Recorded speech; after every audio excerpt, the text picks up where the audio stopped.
Good morning, church. As we take a moment to set aside everything else and focus our hearts to God, I just want to remind everyone of the assurance that He will meet you where you are.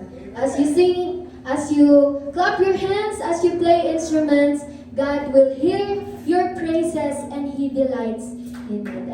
And let us sing the song, Reason.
to magnify your radical love, Lord, that saved us, that found us in our darkest hour, Lord. No matter how sinful we are and how helpless we thought we are, you've rescued us with your unstoppable love, O Lord. And we thank you and we give you our praises this morning as we sing the song, Radical Love.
thank you, Lord, for your love. It's the reason why we're still here, Panginoon. Without your love, without your grace, we wouldn't know where we are right now. So, at the core of our being, Lord, it's you. It's all you.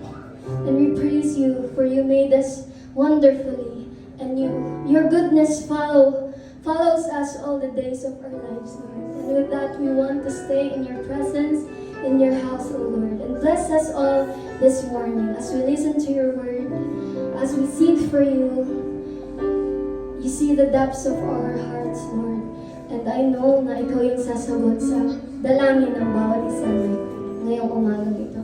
At lahat po ng gagamitin mo ngayong umaga, i-bless mo sila. Speak through them, Panginoon, and let them be a vessel, an instrument of your love and your message for us this morning. We praise you, God, and we thank you. In Jesus' name we pray. Amen.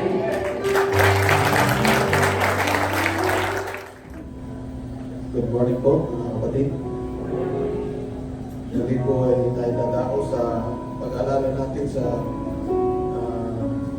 ginawang sakripisyo, pag-ibig ng Diyos para sa atin, para tayo ay magkaroon ng kaligtasan at matatawad sa ating mga kasalanan. Bago po yun, nais ko pong basahin sa inyo ang paalala sa atin ng Panginoon Sulatan. Sabi po sa Unang Korinto chapter 11 verse 27 hanggang sa mga sumusunod, sabi po dito, kaya ang sino mang kumakain ng tinapay at umiinom sa ropa ng Panginoon sa paraang di nararapat ay nagkakasala sa katawan at dugo ng Panginoon. Kaya dapat siyasatin ng tao ang kanyang sarili bago siya kumain ng tinapay at uminom sa ropa. Sapagkat ang sino mang kumakain at umiinom ng hindi kinikilala ang kahalagaan ng katawan ng Panginoon ay kumakain at umiinom ng kakatulan laban sa kanyang sarili. Mga kapatid, habang po tayo nananalangin, atin po na magkaroon po tayo ng personal na nais sa Diyos para sa ating makikibahagi sa kanyang sa banal na hapunan. Tayo po'y manalangin. Ama namin Diyos na makapangyarihan sa lahat, muli, nagpapasalamat po kami, Panginoon, sa binigay niyong kalakasan sa bawat isa, Panginoon. Salamat sa panibagong umaga, panibagong buhay na pinagkaloob po, Panginoon. Salamat po, Panginoon, sa pagkakataong ito na kami po, Panginoon, ay makikibahagi, Panginoon. Alalahanin namin, Panginoon, kung gaano ka kadakila, kung gaano ang pag-ibig mo para sa amin, Panginoon. Salamat sa Panginoong Jesus na nag-alay ng kanyang buhay para sa amin. Lord, humingi kami ng kapatawaran, Panginoon, sa lahat ng aming nagawa na pagkukulang, mga kasalanan na aming nagagawa, Panginoon, na hindi labag sa inyong kalooban, Panginoon. Kami po inyong patawarin, Panginoon. Linisin niyo ang aming mga puso upang kami, Panginoon, kapag tanggap namin ang banal na hapunan, ay maging kalugod-lugod sa inyo. Lord, maraming salamat. At kung mga simbolo na ito inyong pagpalain, Panginoon, linisin niyo, Lord, upang magdulot sa amin ng pagpapalang spiritual, pagpapalang ng aming lupang katawan, Panginoon. Maraming salamat po. Ito po ang aming dalangin sa pangalan ng Panginoon Jesus. Amen.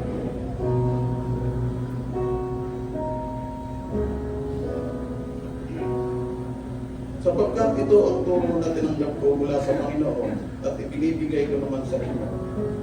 Noong gabi siya yung pagkanlo, ang Panginoong Jesus ay kumampot ng tinapay. Nagpasalamat at pinagpira-pira sa iyo at sinabi, ito ang aking katawan na inihahandog para sa inyo. Gawin ninyo ito bilang pag-aalala sa akin. Tanggapin po natin, mga kapatid, ang tinapay.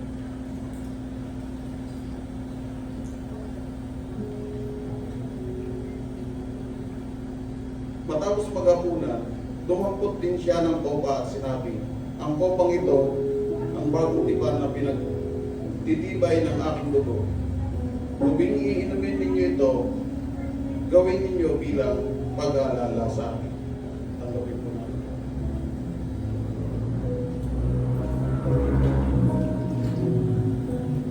Sapagkat yung kakain kayo ng tinapay na ito at iinom sa kumang ito, pinakakayag ninyo ang kamatayan ng Panginoon hanggang sa kanyang huling pagparito. Pinagpala po ang inyong mga salita.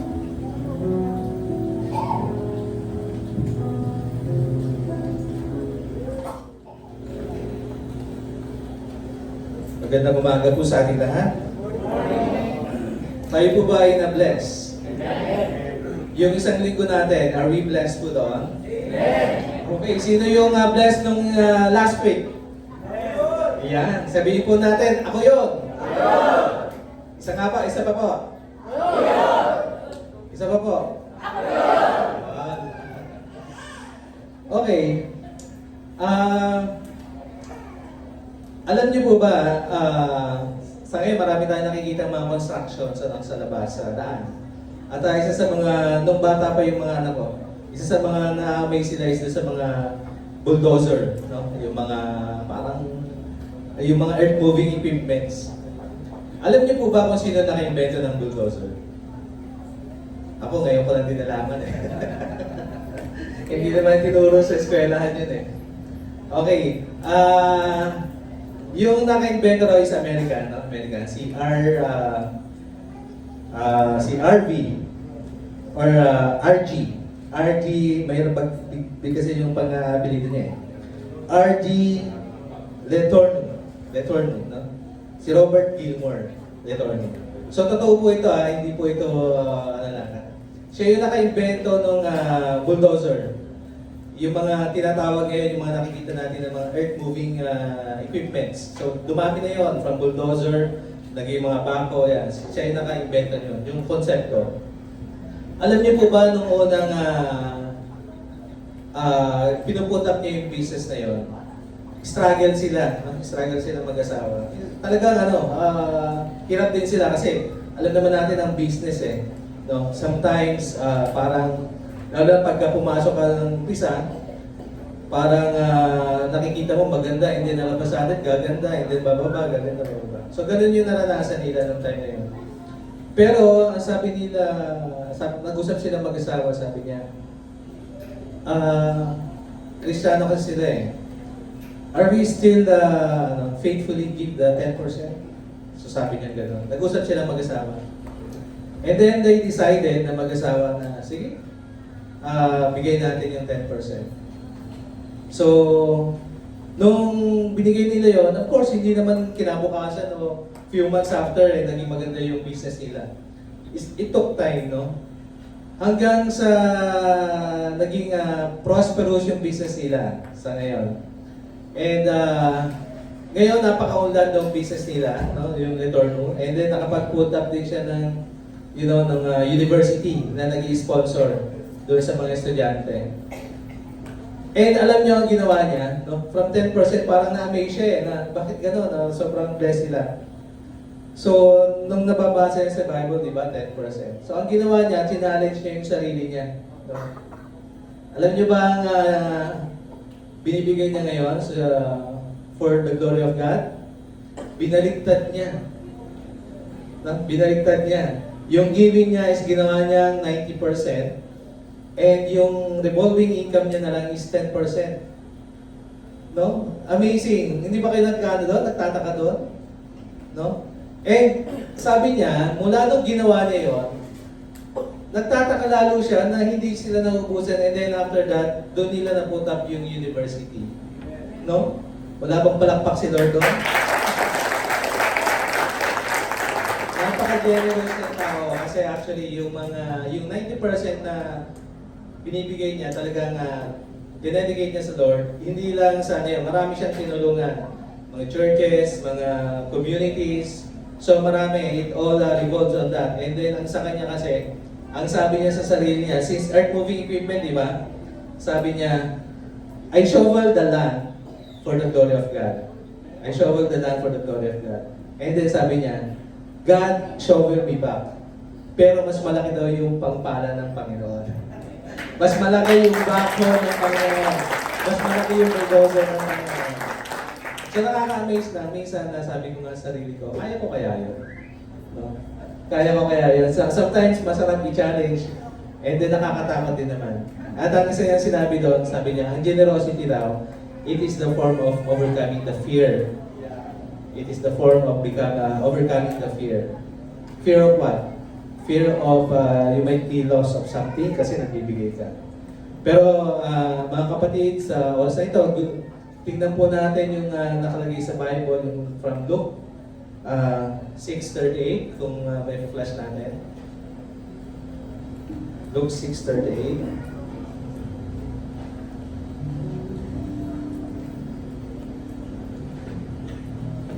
Okay, kung wala, pakinggan nyo na po ito. From Luke 6:38, sabi dito, give and it will be given to you. A good measure, pressed down, shaken together and running over, will be poured into your lap. For with the measure you use, it will be measured to you. So, we cannot outgive God. We cannot outgive God. Kahit anong kalaki yung binibigay natin, kahit gano'ng kakonte, God will give it back to us abundantly. Mas malaki pa. We only have to have faith na gano'n talaga yung gusto niyang maintindihan natin, ma-recognize natin sa puso natin. So, this is the beginning of the year. Reflection from 2025. Paano ba yung giving ko to the Lord? Ano ba yung giving na ginawa ko last year? Should I challenge myself? From 10, I will increase it into something. So, it's all about us and the Lord. It's between us and the Lord. Let's come to the Lord in prayer. Yes, Lord God, Father God, we praise you, we glorify your name, Panginoon. Lord, we thank you for so much, Panginoon, so much blessings that you have given us, Panginoon. Sometimes nakakalimot po kami, Panginoon, because ang lagi po namin tinitingnan is yung what we should have, Panginoon. Sometimes, nandiyan po yung blessings na pinagkakaroon po sa amin. We overlook it, Panginoon, as a form of just a normal terms of normal na nangyayari po sa amin. But we are wrong, Panginoon. It's all come from you, Panginoon. And Lord, sorry for that. Sometimes we overlook that kind of blessings, Panginoon. Not only financially, Panginoon, but also the health that you are giving us, Panginoon, the love, Panginoon, na nararamdaman po namin sa aming family, sa aming pong mga kapatid, Panginoon. Thank you so much for that, Panginoon, and sa wisdom, Panginoon, na pinagkakaroon po sa bawat isa. Thank you for the happiness, Panginoon. So lahat po ng ito ay biyaya galing sa inyo, Lord. Sometimes we look only for the financial blessings na nagmumula sa iyo, but we are wrong, Panginoon. And truly, Panginoon, from last year, Panginoon, na aming pong pagkakaloob, yung challenge po namin yung sarili namin, Panginoon, last year, Panginoon. Lord, give us wisdom, Panginoon, to reflect, Panginoon, ano po ba yung gusto mo sa amin, Panginoon. Lord, tunay nga, Panginoon, na marami kaming kagustuhan, especially dito sa church. We know, Panginoon, that everyone, Panginoon, na nandito, majority, Panginoon, na nandito, oh Lord God, we want us to have our own sanctuary, Panginoon, have our own church that we can call our own, O Lord God. And Lord, this is the desire of our heart, O Lord God. But the question is, how are we going to respond on that, Panginoon? We know, Panginoon, that you have everything, Panginoon.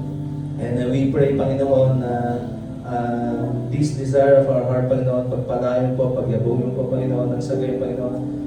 We should know the way, Panginoon, para matupad po ang natin ito.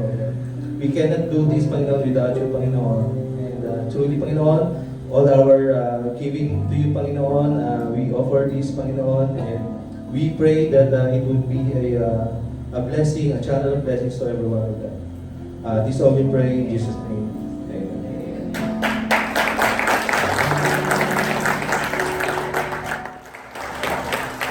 Praise the Lord. We are continuing our theme for this month, all about unstoppable love. At ngayong month na ito, sa ikalawang linggo, ay gusto kong talakayin po natin ang isa sa napakagandang talakayin at napakahirap din pong gawin para sa iba. Sabi po ay mahalin ang mga taong hindi mo gustong mahalin. So, this morning, we're going to talk about loving difficult people. Please turn your Bible in the book of Luke chapter 6, verse 27 up to 36. Basahin po natin ito at ating pong sama-samang pag-aralan. Mula po sa verse 27 hanggang 36 ay akin pong babasahin sa wikang Tagalog po, para po lahat po tayo ay makarelate. Sabi po ng Biblia, subalit sinasabi ko sa inyo o sa inyong mga nakikinig sa akin, mahalin ninyo ang inyong mga kaaway at gawan ng mabuti ang mga napopoot sa inyo. Pagpalain ninyo ang sumusumpa sa inyo at ipanalangin ang mga nang-aapi sa inyo. Kapag sinampal ka sa isang pisngi, iharap mo rin ang kabila. Kapag inagaw ang iyong banabal, huwag mong ipagkait ang iyong damit. Bigyan mo ang bawat humihingi sa iyo, at kung may kumuha ng iyong ari-arian, huwag mo nang bawiin pa ang mga iyon. Gawin ninyo sa inyong kapwa ang nais ninyong gawin sa inyo. Kung nagmamahal lamang kayo sa inyong mamahalin, anong pagpapala ang nararapat sa inyo? Ang mga makasalanan man ay nagmamahal din sa mga nagmamahal sa kanila. Kung ang mga gumagawa lamang ng mabuti sa inyo, ang gagawa ninyo ng mabuti, anong pagpapala ang nararapat sa inyo? Kahit ang mga masasamang tao ay gumagawa rin yan.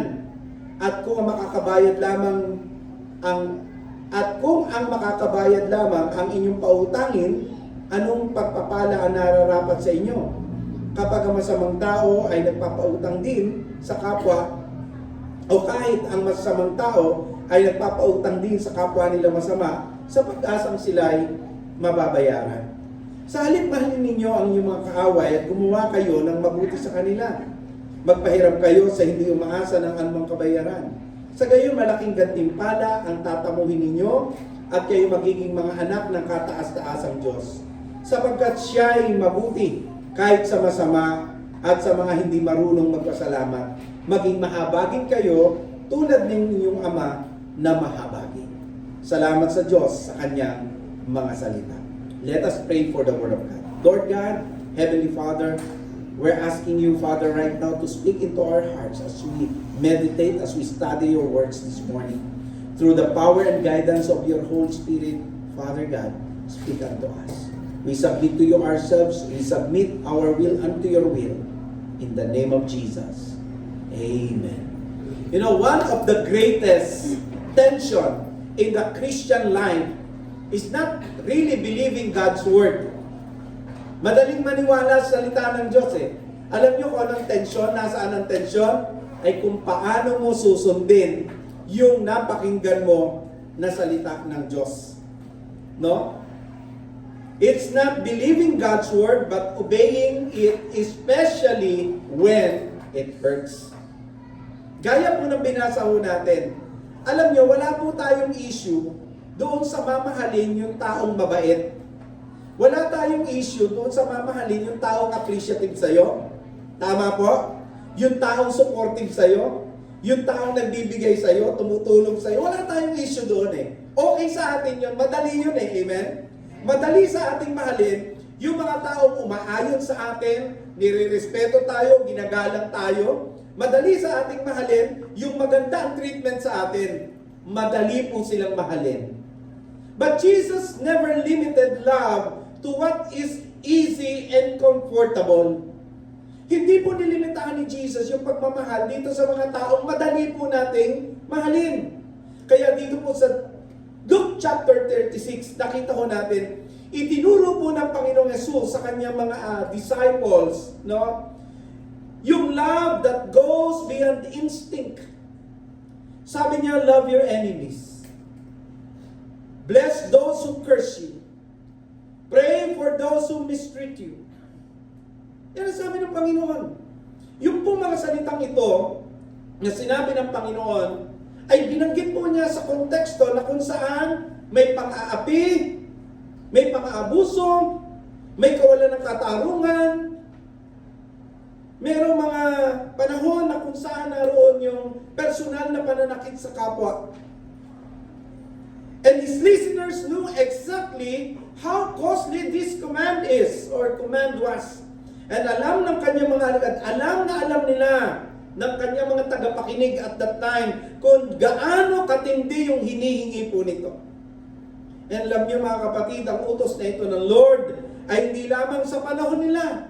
Ang utos na ito ng Panginoon is also applied for us today bilang mga followers ni Jesus Christ. Amen? Because I believe there are some difficult people around us. May mga tao sa paligid ninyo na parang ang hirap ibigin. Tama ba? Tanungin mo nga tabi mo, meron. Ano sabi? Meron na ba? Meron eh. Di ba? Sa opisina man yan, sa school man yan, kapitbahay mo man yan, o baka mismo sa loob ng tahanan. Baka yung asawa mo is one. Isa sa mga taong tinuturing mong difficult person. Baka yung mister mo o misis mo, yun ang difficult person para sa'yo. Ang tiyak po ay ito. Yung sinasabi ng Lord ay hindi lamang po para sa kanila, kundi para sa panahon natin ngayon.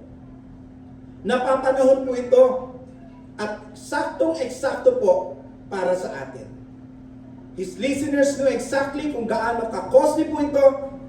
Parang sa panahon po natin, alam na alam din po natin ngayon pala, pinapakinggan po natin to. Alam na po natin kung ano po ang gaano katindi yung hinihingi nito sa atin.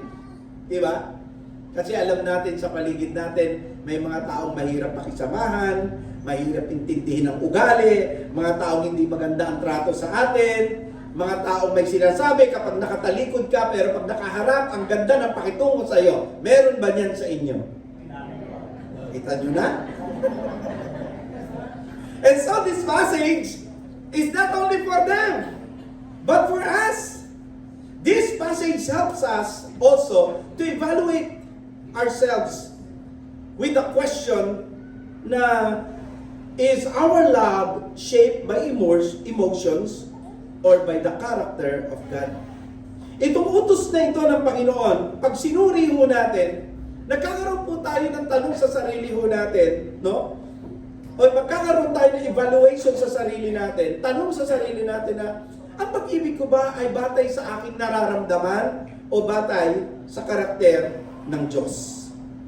Batay ba ito sa aking nararamdaman o batay ba ito sa itinuturo ng Panginoong Hesus? Honestly, most of us, we love based on our emotions. Tama po? Sa totoo lang po, nagmamahal tayo sa kapwa natin batay sa nararamdaman po natin sa kanila. But you know, the Lord is telling us, we need to go beyond. We need to love even the difficult one. Kahit mahirap. So, ang question po natin, how can believers love difficult people in a way that reflects the heart of God? And Jesus gives us 3 clear principles. This is the principle number 1. Loving difficult people requires a Christ-like response, not a natural reaction. Doon sa Luke chapter 6 verse 27 to 29, balikan natin. Subalit sinabi ko sa inyo, o subalit sinasabi ko sa inyong mga nakikinig sa akin, mahalin ninyo ang inyong mga kaaway at gawan ninyo ng mabuti ang mga napupot sa inyo. Pagpalain ninyo ang sumusumpa sa inyo at ipanalangin ang mga nang-aapi sa inyo. Kapag sinampal ka sa isang pisngi, iharap mo rin ang kabila. Kapag inagaw ang iyong balabal, huwag mong ipagkait ang iyong damit. Jesus begins with these words that will surely offend our natural instinct. What? Pag sinampal ako, iharap ko pa yung kabila? Tadyak ako kaya siya? Di ba? Baka ganun po yun yung natural instinct natin eh. Naintindihan po natin, yung human instinct natin na pag nasaktan ka, patay ka muna. Kung iba usapan to. Sabi, pag inagaw yung balabal mo, bigyan mo pa ng damit, batay ka muna. Magkikita kami niyan sa barangay. Inagaw yung damit ko. Di ba? I mean, yung natural instinct natin, talagang na-offend po tayo. Sabi ni Jesus, love your enemies, do good to those who hate you. What? Hate niya na nga ako? Mamahalin ko ba siya? And sabi, love your enemies. Ibig sabihin po, marami. Maraming nagagalit, maraming hindi nagagandahan, o maraming hindi napapakita ng kagandahan ng ugali. Ay, hindi po enemy lang, enemies. Eh yun nga lang pong enemy, hirap na hirap ka na, enemies pa ang binanggit. Eh lalo na pong napakahirap nito. But then sabi ng Lord, love your enemies, do good to those who hate you, bless those who curse you, pray for those who abuse you. And this is not a poetic language, this is not an exaggeration, this is a direct command from the Lord.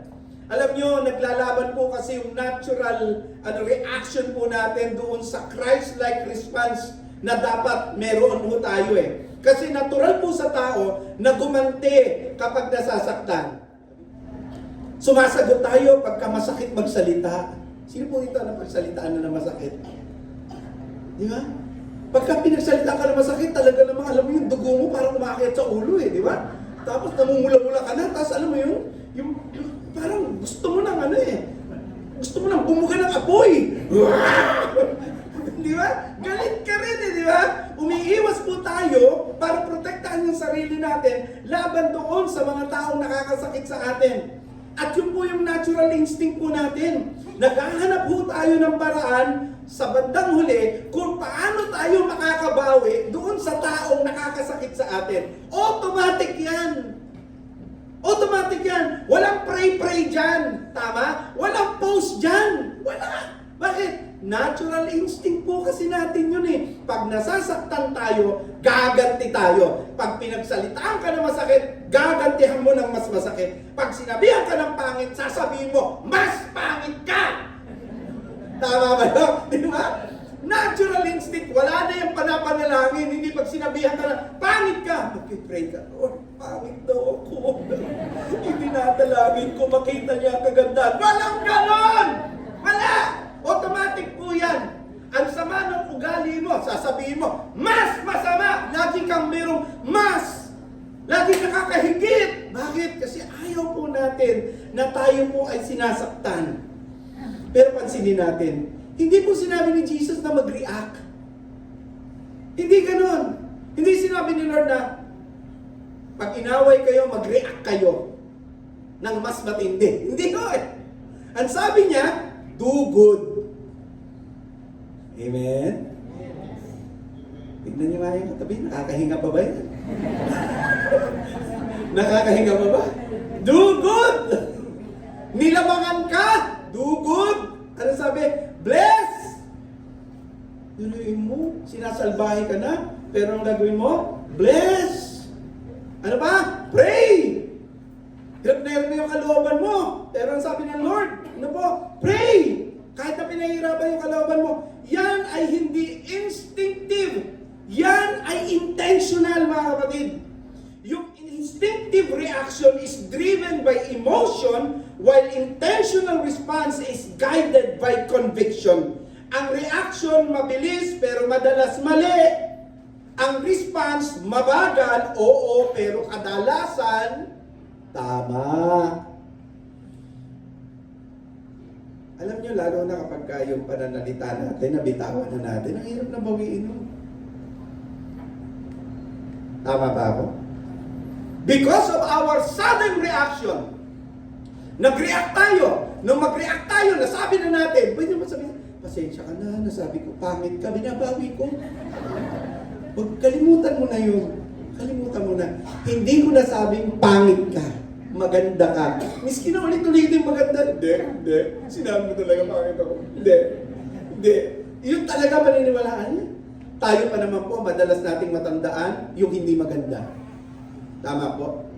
Ang madalas nating hindi makalimutan yung nakasakit sa kalooban natin.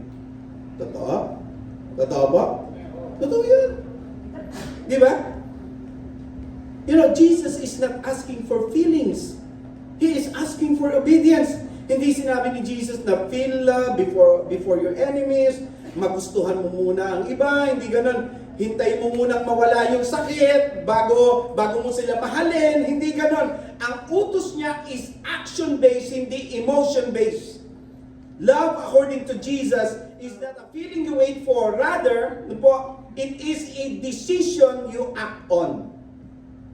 Yung pagmamahal po ni Jesus na tinuturo po sa atin ay hindi nakabatay sa nararamdaman, kundi sa desisyon natin na gagawin po doon sa taong nakasakit sa atin.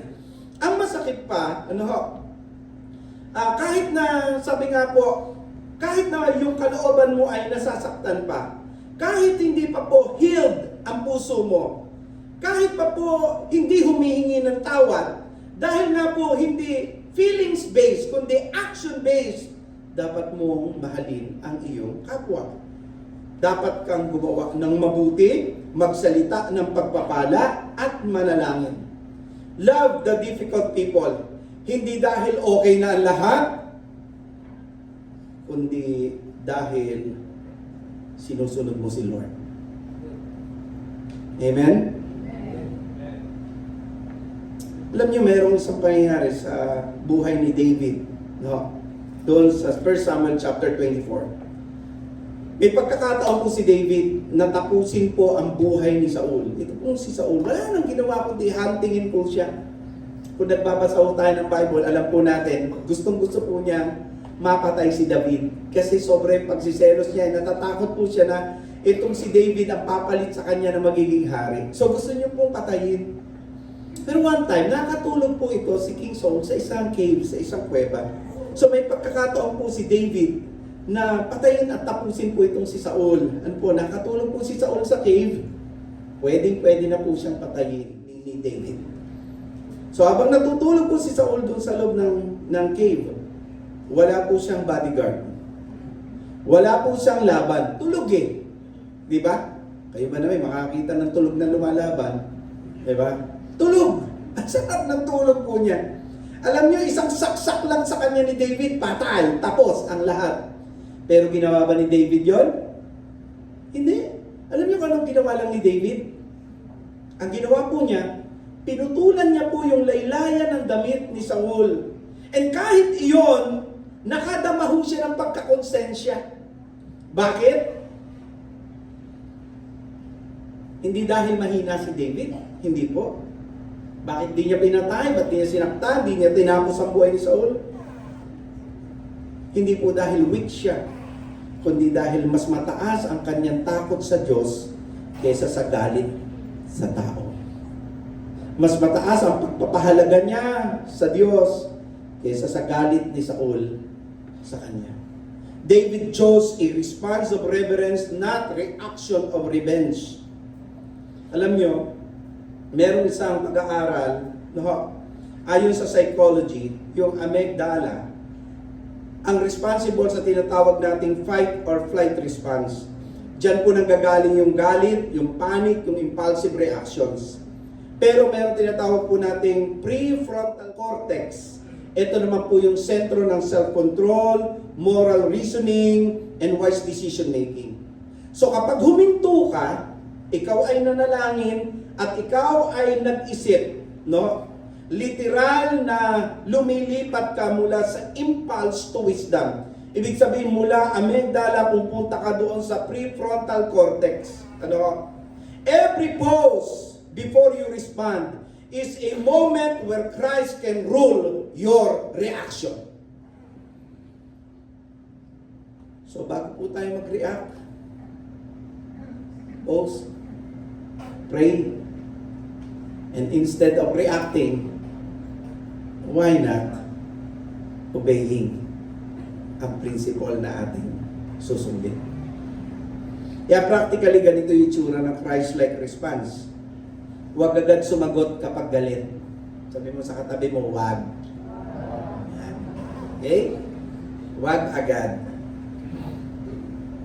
Wag agad sumagot pag galit.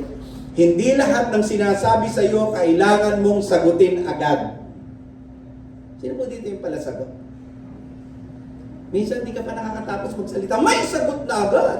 Ang bilis, ha? Ang bilis. Buti yung mga kabataan natin dito, hindi gano'n. Mga kabataan natin dito, pinaiiral po nila yung tinatawag po nating prefrontal cortex. Ibig sabihin po, yung self-control. Pag pinagsasabihan sila, opo, inay. Pag pinagsasabihan ng mami o ng daddy, anak, kasi ganito, ganito, ganito. Ang taas na ng level ng nanay at tatay. Sasagot lang po yung mga anak, yes, mami. Yes, dad. Kikinig eh. Yan yung mga kabataan natin dito sa Church of Christ San Pedro. Hindi pala sagot. Nakikinig. Amen ba mga young people?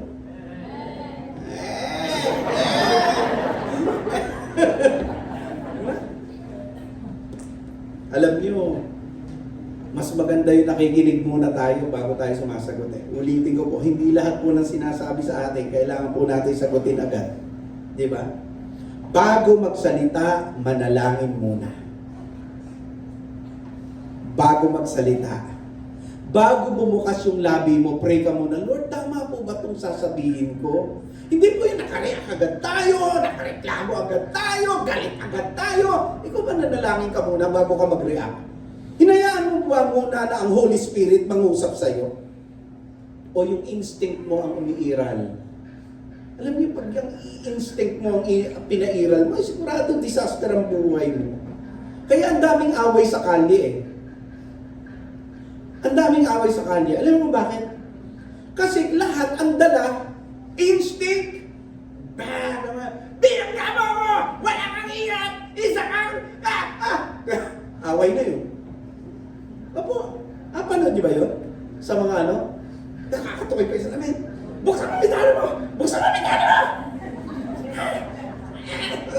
Gigil na gigil. Tapos malalaman, no? Pagbuksan yan, sorry po. Hindi pa alam, ha? Elder ako ng church! Elder ko ng church. Wala kang galang sa elder! Matanda na ako! Wala kang galang! Mga kapatid, teka muna. Tama ba yung nagdidinig nung unbeliever mo? Alam niyo mga kapatid, bago magsalita, manalangin muna. Bago ka mag-react, mag-pray ka muna. Holy Spirit, i-guide mo ako. Holy Spirit, tama ba itong sasabihin ko? O kaya sabihin mo, kahit maikling ng Lord, tulungan mo ako. Hindi yung react ka kaagad, ang dami mo na agad nasabi.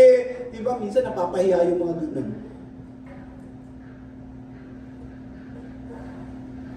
At kahit mga kapatid, kahit masakit pa, kahit andun pa yung mga pain sa puso mo, piliin mo pa rin yung obedience. Mas mahalaga ang pagsunod kaysa manalo sa argumento. Amen? Diba? Mag-asawa, di ba? Nag-a-argue kayo. Ay minsan, di naman naiiwasan sa mag-asawa yung nag-a-argue. Baka mas kailangan hindi magtalo. Kailangan po huwag makipagtalo. Makipagpanalo. Paano yung pastor? Hayaan mo na siya. Kinig ka na. Diba? Amen? Sa panahong ito, bilang Kristiyano, mas mabilis ka bang mag-react? O sumunod sa nais ni Lord? How's your obedience? How's your obedience, mga kapatid? Alam nyo, sa dulo, hindi ka naman tatanungin ng Diyos para explain kung bakit yun ang reaksyon mo eh. Hindi po. Bakit yun ang reaksyon mo dito sa taong ito? Hindi ka tatanungin ng ganun. Alam mo, itatanong sa'yo ni Lord, anak, kumusta? Christ-like ba yung naipakita mo doon sa difficult person na yun? Christ-like ba? The second principle, mga kapatid, is loving difficult people requires grace without condition. Grace without conditions.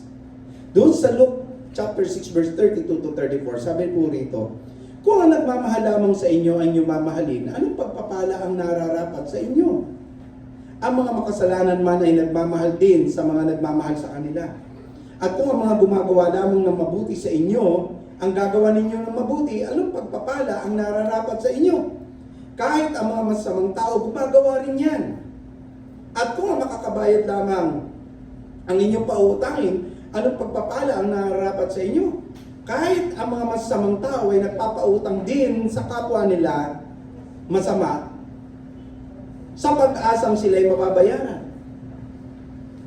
After calling us to respond like Christ, now Jesus is exposing us kung gaano ka-shallow yung human love. How shallow human love can be. Ang sabi ni Jesus, if you love those who love you, what credit is that to you? Even sinners love those who love them. Parang sinasabi ni Jesus, walang kakaiba doon. Wala. Mahal mo yung nagmamahal sa'yo, so anong kakaiba doon? So Jesus is asking, so what? What's the difference? Eh kahit naman yung mga makasalanan, nagmamahal din sa kapwa nila makasalanan. So what's the difference? Kahit yung mga hindi mananampalataya, ganyan din ang ginagawa nila. So what's the difference? Alam niyo, there is a problem with what we call conditional love. Natural kasi sa atin, magmahal ng may kapalit. Natural yun. Tama ba? Mahal natin yung taong mabait. Di ba? Mahal natin yung taong supportive. Mahal po natin yung hindi tayo sinasaktan. Mahal po natin yung mga tao ito. Agree po kayo? And madalas, yung ating love, merong fine print, mga kapatid. Fine print in a sense na mamahalin kita kung magbabago ka. Okay? Patatawarin kita kapag humingi ka ng sorry. Laging gano'n. Ano po? Aayusin ko ang pakikitungo ko sa iyo basta mauna ka. Pero ang tanong po ni Jesus ay malinaw. Anong kaibahan kung ganun din ang ginagawa ng mundo? What's the difference? Alam niyo, yung ganitong uri ng love ay transactional. Merong give and take. May utang na loob. Meron tinatawag na scoring or scorecard. Pero yung love sa loob ng kingdom ni Jesus is not transactional. It is what we call transformational. Why? Because of God's grace. Grace is given because of God, not because of people. Hindi sinabi ni Jesus na mali ang mahalin ng mabait. Okay? Hindi po yun ang sinasabi ni Jesus. Ang sinasabi niya, hindi pa doon nagtatapos yung Christian love. Ang grace ay hindi nakabase sa behavior ng tao, sa pagbabago nila. Hindi po nakabase kung deserve ba nila o hindi. Hindi po. Ang grace ay nakabase sa katotohanan, ikaw mismo minahal ng Diyos kahit hindi ka deserving. Ang pagmamahal ng Diyos sa atin, hindi po nakabase sa ginawa po natin. Hindi dahil mabait ka o karapat-dapat ka. Sino po dito ang mabait? Wala kang magtaas ng kamay. Kahit nga maglakas. Sino po dito? O sige, yung malakas ang loob. Sino po dito? Malakas ang loob, taas ang kamay, mabait. Ito nyo. Pangalawang tanong na yan, ha? Walang makaamin sa atin. Walang makapagmalaki, pastor. Hindi mo na itatanong. Mabait ako. Wala! Wala! Bakit po? Kasi alam natin, sa likod po natin, meron tayong hindi kabaitan eh. Di ba? And yet, minahal ka ng Diyos kahit hindi ka mabait. Palakpakan mo si Lord, di ba? And we should be like Him. We need to extend even this grace, even to the difficult people in our lives. Kung ikaw nga, minahal ka ng Diyos kahit hindi ka mabait, hindi mo pa pwedeng extend yun sa iyong kapwa, doon sa kaopisina mo, nasalbahe sa iyo, chismis ka, di ba?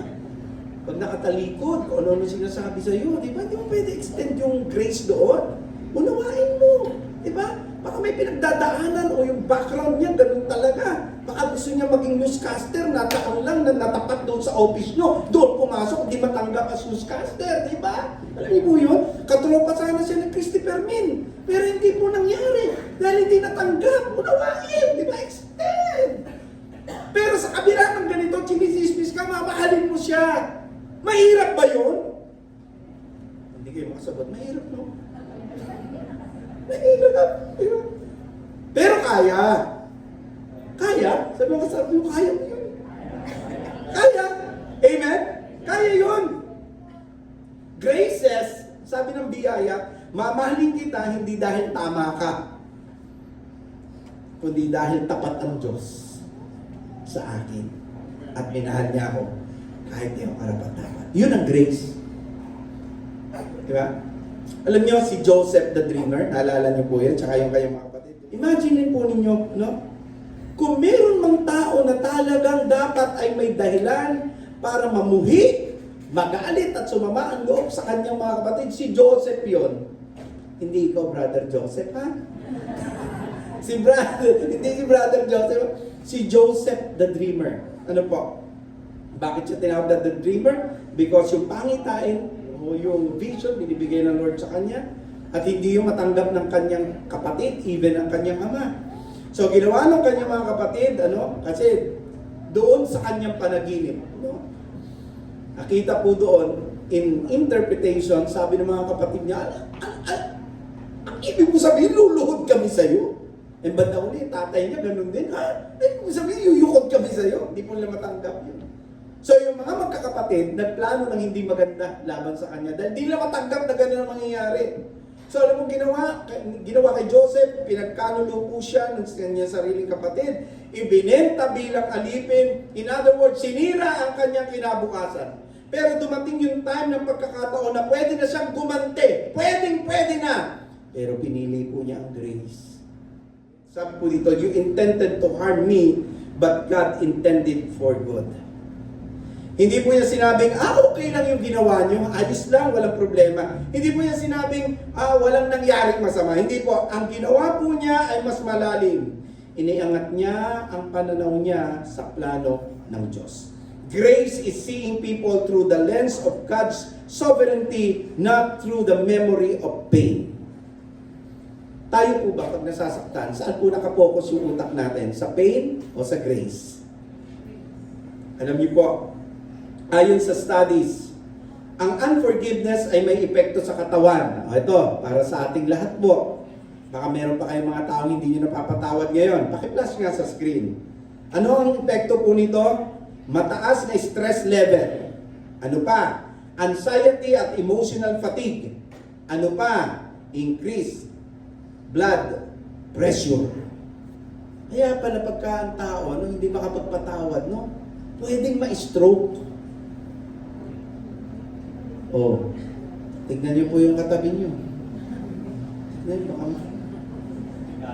delikado. Naku, pag kayo po'y walang pagpapatawad, delikado kayo. Sabi po yan pag-aaral ho yan, di ako may sabi. Ayon sa pag-aaral, mataas ang stress level mo. Sa bagay, kapag kayong tao, makakasalubong mo di ba? Nai-stress ka na agad Tama? Pag yung taong ayaw mo makakasalubong mo, stress ka na. Bakit? Una, hahanap ka ng daan kung saan ka tatalilis. Makakasalubong mo, di ba? Uy! Di ba? Di ba? Ito ang problema. Pag wala kang ibang dadaanan, dahil nag-iisa lang yan, makakasalubong mo yung taong ayaw mo, anong gagawin mo? Di ba? Yan, gagawin mo lang. Tapos kunwari may nalaglag, ay nalaglag. Bakit? Ayaw mo kasing makausap yung tao. Ayaw mong mabate. Ayaw mong magkakasalubong ang mata nyo. Di ba? Ay, di-stress ka. Kaya alam niyo, pagka meron kang unforgiving heart, sigurado madadali ang buhay mo Bakit? Nagkikreate ng emotional fatigue. Di ba? Ang dami mo ng emosyon na pinagdadaanan, di ba? Tapos makikita mo pa yung taong hindi mo gusto. Sira na naman ang araw ko. Bakit? Nakita ko na naman si Maring Karya. Talagang ako'y pag nakikita ko yan. Pero mo, sira na agad ang araw mo sa buong maghapon dahil nakita mo si Kumare na hindi mo gusto. Di ang taas ng emotional stress. Kinabukasan, na-hospitalize ka ganito. Bakit? Na-high blood. Bakit? Hindi nagpapatawad. Samantalang kapag meron kang forgiveness, merong grace, nagpapababa ito ng stress hormones.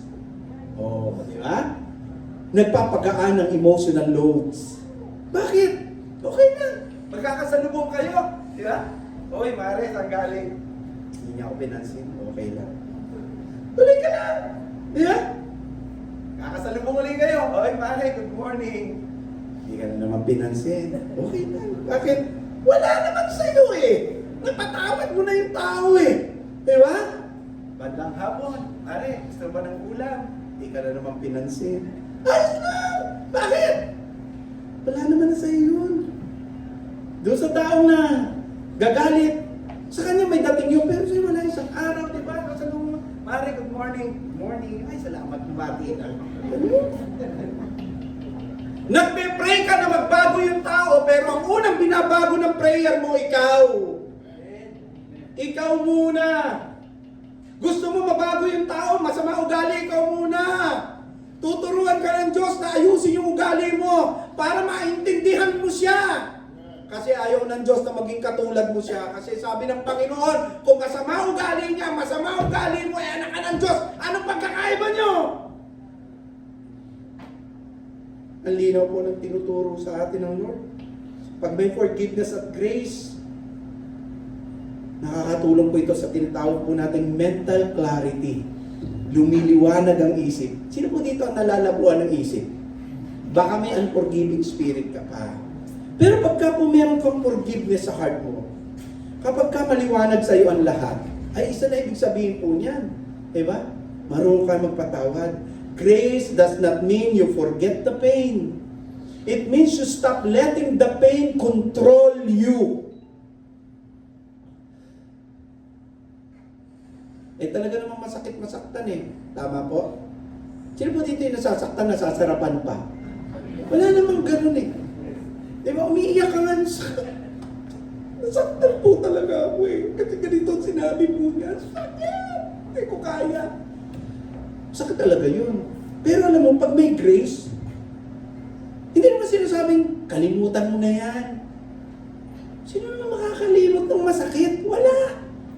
Walang nakakalimot. Pero ito po ang maganda.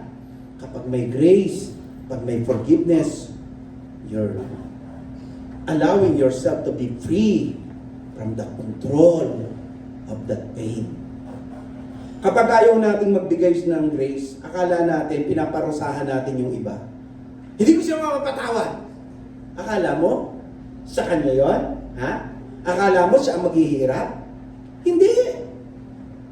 Kadalasan po, yung sarili po natin, yung kinukulong po natin, pag di ka nagpapatawad, kadalasan, ikaw ang nahihirapan. Kaya alam niyo po, ang ganda ng itsura ng tao merong grace eh. Di ba? Nang walang kondisyon. Ganda yung itsura. Ganda ba yung itsura niya? Huwag po nating bilangin yung kasalanan ng iba o ng mga difficult people. Kayo po ba nagbibilang ng kasalanan? What? Hindi lahat kailangang i-record. Kung i-record po ba ng Diyos yung kasalanan natin, kumusta naman po kaya ang record nyo? No, madami na kaya? Hindi. Madaming-madami. Di ba? Kahit walang kapalit, ibigay ang grace. Kahit walang apology, kahit walang closure, magpatawad. Paano ko naman siya papatawarin, Pastor? Di pa naman siya humingi ng tawad. Naintayin yun! Magpatawad ka na so that you can move on. Move on ka na! Amen? Pagka hindi mo yung mapatawad, ikaw din ang hindi makamove on, di ba? I-release mo. Palayain mo ang sarili mo sa kaisipang may karapatan naman akong gumanti, di ba, Pastor? May karapatan ako, di ba? Everybody has the right, di ba? May rights ako, di ba? Masakit eh. So, palayain mo kapatid ng sarili mo dyan. Pag may kausap mo kayo, na kanyang sinasabi, hindi, may karapatan ako. May karapatan ako. Hindi ako kaya. May karapatan. I-pray over nyo agad. Sabihin nyo, Lord, palayain mo to sa kanyang karapatan. Kasi siya rin po mahihirapan. In Jesus' name. Lalaya yun. Tayo minsan masyado natin pinupusok. Karapatan. Diba tawal, ikaw naman mahihirapan. Alam nyo, hindi lahat ng laban, ikaw ang dapat manalo. Minsan may mga laban na, hayaan mo na lang, sige na lang, siya na lang ang panalo para hindi ako nahihirapan. Bakit? Panalo naman si Kristo sa buhay mo eh. Di ba? Bakit? Sinunod mo si Lord eh. Sinunod mo si Jesus eh. Di ba? Amen? Hindi yung nanalo ka nga, alam mo, pinagsalita niya ako na hindi maganda. Pinahiya ko siya. Dinusta ko ang kanyang pagkatao sa harap ng aking mga opisina. Kawawa siya sa harapan ng aking mga office mates. So ano ngayon?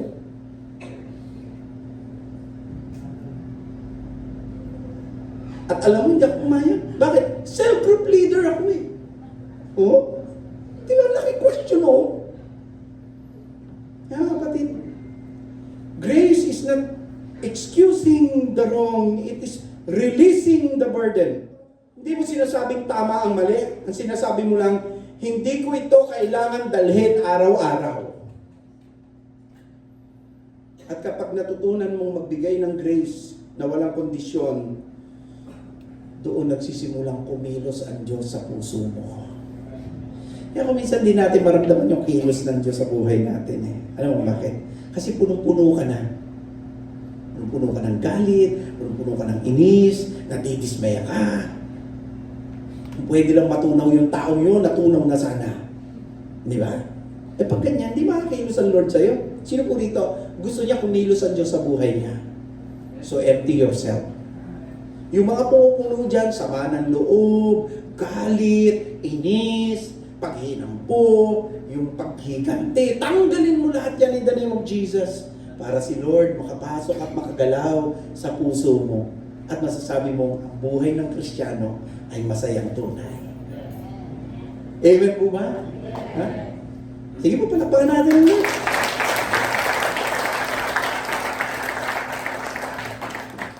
So let's go to the third. Are you still with me, church? May natututunan po ba? Amen. Ito yung pangatlo. Loving difficult people. This is the third principle. Loving difficult people reflects our identity as children of God. Sino po rito ang anak ng Diyos? Pag di kayo nagtaas ng kamay, doon kayo sa kabila. Ulit. Sino po rito ang anak ng Diyos? Praise God. Palakpak po naman ang anak ng Diyos. Wonderful. At natutuwa po kung nakikita ko po ngayon, lahat po tayo ay anak ng Diyos. Wala pong nagkamali rito pumasok. Amen? Okay. Maliwanag yan ha? Baka mamaya may nagkamali. Ay, hindi ako anak ng Diyos. Demonyo ako. Magmas ka rito. Okay? Lahat tayo dito anak ng Diyos. Eh, napakaganda ng identity na yon. Amen po ba? Ang ganda noon. Di ba? And sabi po rito sa 35 and 36, no? Sa halip mahalin ninyo ang inyong mga kaaway at gumawa kayo ng mabuti sa kanila. The second time binanggit ng Lord. Magpahiram kayo na hindi umaasa ng anumang kabayaran. Sa gayon, malaking gantimpala ang tatamuhin ninyo at kayo magiging mga anak ng kataas-taasang Diyos. Sapagkat siya'y mabuti, kahit sa masama at sa mga hindi marunong magpasalamat. Verse 36, maging mahabagin kayo tulad ng inyong ama na mahabagin. So after Jesus speaks about response and grace, He now goes deeper. He talks about identity. Sabi ni Lord, love your enemies, do good to them, then you will be children of the Most High. Be merciful as your Father is merciful. So we love because people, we love not because people deserve it, but because we belong to God. That's the ultimate reason. Madalas ganito ang tanong natin eh. Deserve ba nila ang ganitong love, Pastor? Ha? Deserve ba nila? Deserve ba niya? Ginanito niya ako, deserve ba niya? Pastor, worth it ba? Ha? Worth it ba? Mamahalin ko yung taong to? Eh, ganito nga ang kanyang pinagkagagawa sa akin. Tatanungin natin, Pastor, hanggang kailan ba ako magpapakumbaba? Hanggang kailan? Hanggang kailan? Napapagod na ako. Pero alam niyo, hindi yun ang tanong ni Jesus eh. Hindi po yun. At hindi rin po yun ang gustong itanong natin. Hindi rin po yun ang gusto ni Lord na itanong natin. Dapat ay itanong natin na ito, kanino ba akong anak? So, ang tanong ni Jesus ay ito, kanino ka bang anak? Ang linaw ng sagot natin kanina, di ba? Tayo po ay anak ng, di ba? So, hindi tinatanong ni Lord kung karapat-dapat ba siya ng love mo, no? Worth it ba? Hindi po tinatanong kung hanggang kailan ka magpapakababa. Hindi po eh. At tanong ni Lord, kanino ka bang anak? Di ba? Kasi ang anak ko, kumikilos yan, bagay sa karakter ng kanyang ama. And dito makita ho natin, ang ama ay mahabagin, ang anak mahabagin din dapat. Amen? Hindi tayo nagmamahal dahil mabait yung tao, dahil nagbago sila o komportable tayo, mahalin sila. Nagmamahal tayo dahil anak tayo ng Diyos. Kaya kahit yung tao hindi marunong mag-thank you, kahit yung tao hindi marunong tumanaw ng utang ng loob, kahit na yung tao ano nung sinasabi, mamahalin pa rin natin. Bakit? We are children of God. Mercy is the family resemblance of God's children. Sabi ni Jesus, be merciful as your Father is merciful. Ibig sabihin, ang mercy hindi po optional add-on. Hindi po. Ito ay family resemblance ng mga anak ng Diyos. So kung ang mundo ay mabilis manghusga, kung ang mundo ay madaling mag-cancel, madaling gumante, ang anak ng Diyos hindi ganon. Ang anak ng Diyos marunong maghintay, handang magpatawad, at mabilis pong magpakita ng awa. When mercy shows up in your life, people catch a glimpse of your Father. Pagka po napapakita ho natin yung awa, ang nakikita ho nila, yung awa ng Diyos. Si Jesus, nung siya po ay nakapako sa krus, wala na pong mas malinaw pa na larawan ng mercy kaysa doon sa krus. Habang siya po ay nakapako doon, hindi po siya nagbanta. Hindi siya nagsumbong sa Ama, hindi po siya humingi ng hustisya, hindi po. Ang sabi lang po niya, Luke chapter 23 verse 34, Father, forgive them, for they do not know what they are doing. Ama, patawarin mo sila. Hindi nila alam ang kanilang ginagawa. Question, may humingi ba ng tawad sa mga tao doon? Kay Jesus? Wala. Pero po, in-extenda ni Jesus ang pagpapatawad. So kung meron bang may karapatang gumanti, si Jesus po yan. Pero pinili po niya ang mercy. Why? Because yun ang puso ng Ama. Remember who we are or who we were when God loves us. Minsan nakakalimutan din po natin. Tayo rin po ay naging mahirap mahalin. Di ba? Tayo rin po ay makasalanan. Tayo rin po ay matigas ang ulo. Tayo rin po ay lumayo sa Diyos. Tayo rin po ay nagrebelde. Di ba? Wala tayong may pagmamalaki. Wala tayong leverage. Wala po. At doon mismo tayo minahal ng Diyos sa ganong kalagayan. And that's why sabi ng Romans chapter 5 verse 8, while we were still sinners, Christ died for us. Kaya kung ngayon ay hirap na hirap po tayong magbigay ng awa sa mga taong nagpapahirap ng kalooban mo, nananakit sa iyo, gumagawa na hindi maayos sa iyo, remember this, the mercy you struggle to give today is the same mercy you once desperately needed. So bilang anak ng Diyos, ito ang calling mo. Alalahanin mo kung paano ka minahal ng Diyos. Bago ka humiling ng justice, alalahanin mo ang grace na tinanggap mo.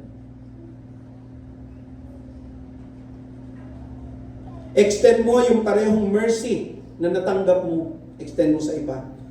Hindi pareho ang sitwasyon, pero pareho ang pinanggagalingan ng awa. Yan ang Diyos. Wala na iba. Yan ang ating Ama. And ipakita mo sa mundo kung sino ang iyong Ama. Hindi lang sa salita, kundi sa paraan ng pagmamahal mo. We don't love from strength. We love from grace we received. Hindi mo kinakailangan umasa sa sarili mong lakas o kakayanan. Ang love na hinihingi ni Jesus ay dumadaloy mula sa biyaya na una mong tinanggap noong narinig mo ang kanyang salita. At kapag po ang church, mga kapatid, ay kilala sa ganitong klaseng love, hindi lang sa doctrine, ang makikita po ng mundo ay walang iba, kundi ang ating Ama na sinasamba.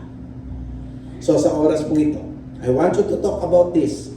Paano mo ipapakita na ikaw ay anak ng Diyos sa pakikitungo mo sa mga difficult people na nakapaligid sa iyo. Amen, amen. Sige po, once again, bigyan natin ng malakas na palakpak si Lord.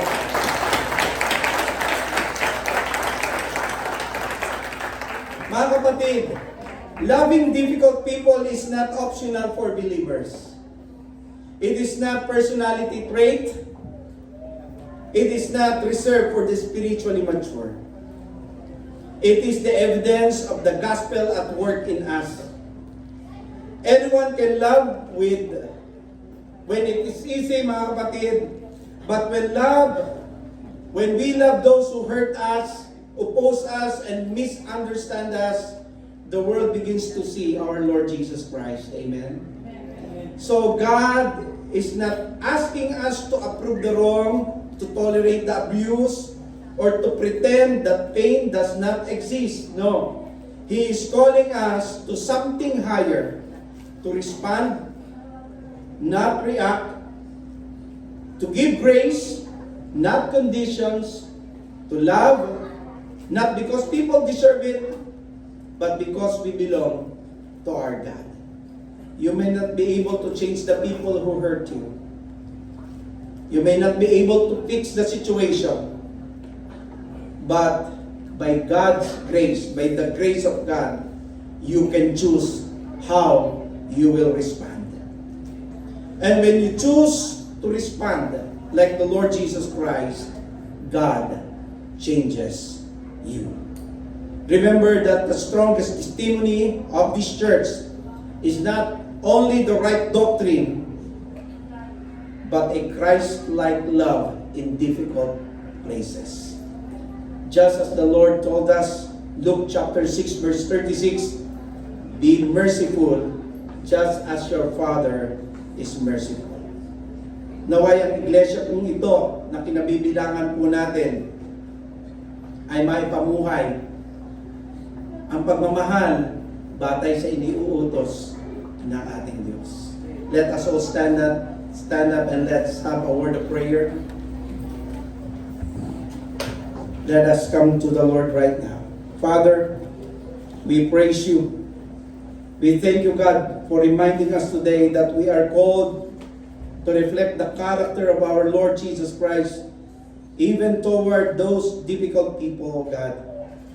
Teach us to show mercy, show grace, not by our own strength, but through the power of the Holy Spirit residing in our hearts. Enable us, O Lord, to obey your will, especially when it's hard, especially when it costs us something.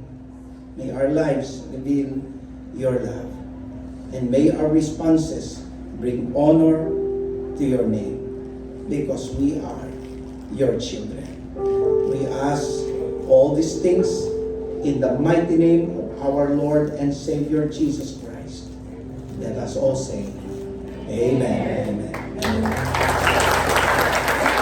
At this point of time, aawit tayo ng isang awit kasi I heard that there's someone who wished to receive the Lord Jesus Christ and to be baptized.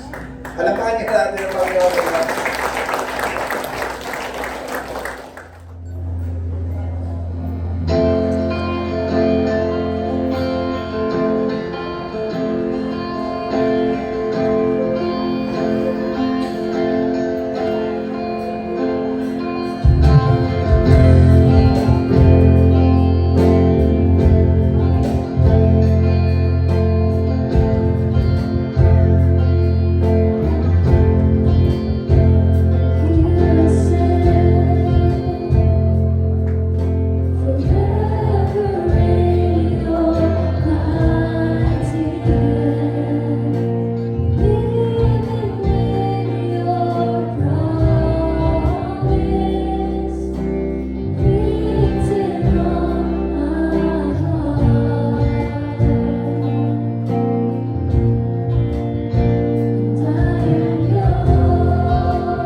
napakasarap pakinggan sapagkat pinukaw mo ang aming mga puso na kung paano ito'y naging matigas na. Salamat Ama sa napagandang mga salita na kung paano muli mong binuksan na aming mga puso sapagkat napakarami na namin pagkukulang sa iyong dakilang pangalan. Ama, maraming salamat Ama sapagkat muli niyo pong itinuro sa mga salitang ito upang kami ay gumawa ng tama na ayon sa iyong kalooban. Maraming salamat Ama sapagkat ang mga salita mong tunay na makapangyarihan upang kami ay muli o magpatuloy na magbago at patuloy na maglingkod sa iyong dakilang pangalan. Ama, sa oras na ito, aming pong pinapasalamatan Ama sapagkat muli may mga kaluluwang tatanggap at sila po ay aming makakasama sa pagdaan ang ipinangako mo kaharian sa namin ay nag-usap po kami na ganyan. Ang dalangin po namin sa iyo sa umaga ito sa aming pag-iwa-iwalay ang mga kaluluwa na tumanggap ngayon ikaw Panginoon Diyos na patuloy na sa kanila ay magbigay ng kalakasan. Patuloy niyo po silang samahan kung paano ang pagsama niyo sa amin, kung paano ang pag-ingat niyo sa amin, naway ganun din po sa kanila Ama. Ang iyong mga salita, ang iyong banal na Espiritu Ama, nawa ay patuloy po nila sundin Ama upang ang kanilang pamumuhay ay ayon sa iyong kalooban. At ang iyong mga lingkod, ang iyong mga anak na umaga sa aming pagsama, aming masa-masamantalang pag-iwalay. Ang aming napakinggan Ama, ito ay napakaganda. Kung ito po ay aming gagawin, kung ito po ay aming sasasabunin.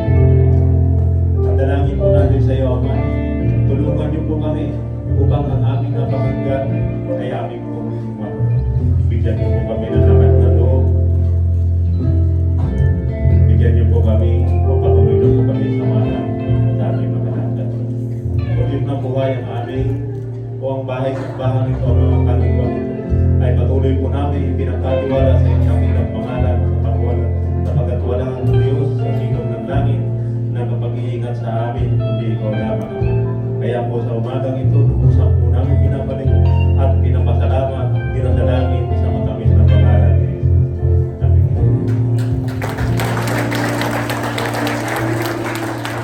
Salamat natin mga kamay sa isang Diyos na ating tagapagligtas sa pamamagitan ni Jesucristo na ating Panginoon ay sumasa kanya nawa ang kalwalhatian, ang karangalan, ang paghahari at kapangyarihan sa kauna-unahang panahon, ngayon at magpakailanman.